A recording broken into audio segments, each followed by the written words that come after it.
In this video, I want to talk about the while loop. So first of all, I want to make a variable. I want to write int I is equal to 0. And here I want to write while. When we write the while and these options pop up, when I click on the first option, the while loop structure will be created here automatically. So here I'm going to write the condition. I'm going to write while I is less than 3. And here I have to write our code. I'm going to write the printf. I'm gonna print the I say I colon %d.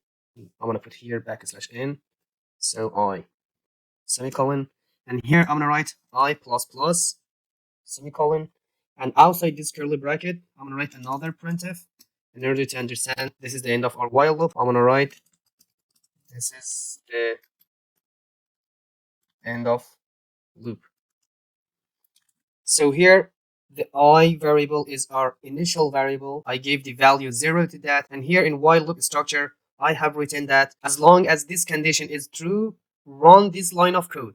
So what is this line of code? I have written here printf I %d I. Here it will print out the I. And after this printf, I wrote I plus plus. It means increment the I variable by 1. Here I is 0. When the first time the while loop checked the I is 0. And it is obviously less than 3, it will print the I here, it will print the 0, and here it will increment I by 1. I was 0, and here I will become 1. The while loop goes again upward and check here the I is 1 here now, and it is obviously less than 3, and it execute this block of code. Here it will print I again, it print the 1, and again I will increment by 1. I was 1, and if we add another 1 to that, it will become 2. So here, this block of code will go upward again and check the I is 2. It is less than 3. It again runs this block of code. It print the I was 2. It printed 2. And again here, it increment the I by 1. I was 2. If we increment it by 1, it will become 3. So this loop goes again upward and check the I. Here, I is 3. And we said as long as I is less than 3, execute this block of code. So here, I is 3. I is not less than 3. I is equal to 3. So this condition will become false, and this block of code will run again. And the program jump out of this while loop and print this printf function. This is the end of loop. So let's compile it and see what will happen. gcc -o, the name of file, that's 0. Here, I'm gonna write. As you can see here, I is 0, I is 1, I is 2. This is the end of loop. So as we have told that I is initially 0, and here it will check it. I is 0, I is less than 3. It will print the I. Here printed 0. And here I will increment by 1. I will become 1, and the loop will goes upward and check it. I is 1, I is less than 3. It will print the I, print 1, and again I will become 2. It check it. I is 2. It printed the I, it printed the 2 here, and here I became 3. It went upward and check it. I is 3, I is not less than 3. Here, in this time, I is equal to 3. So this block of code didn't run, and the program jumps out of this block of code and runs this function, printf function. So this is the basic information about the while loop. And what if this condition never became false?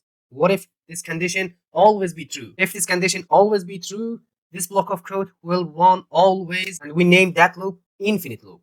The loop that never ends. How can we make it infinite loop? So here, if I say I minus, it will be an infinite loop, because this condition never became false. Why? Because here I is 0, and I said that as long as the I is less than 3, print this block of code. It will print here the I, it will print the 0, and again here I will decrement by 1. I will become -1. So here it will again goes up and check I is here -1. Obviously -1 is less than 3, and it will print it again the -1. And here the -1 will decrement again by 1. It will become -2, and it check it, and this cycle will repeat until the infinity. And this loop never end until the program crash or we firstly stop it. So if I compile it and run it, this program never end. I have to stop it by first. So let's compile it and see what will happen. I'm gonna run it, hit the enter. As you can see, this program is running so fast. As you can see, these number became so large and large, decrementing. Wow, it's about 100,000. So if I press the Control C, it will stop. So this is an infinite loop. So to sum up the while loop, we have an initial variable. We have to make a variable first of all, and we have a condition. And again, we have the body of loop here. And inside these curly brackets, we write our code. And after our code, we have to increment or decrement our initial variable.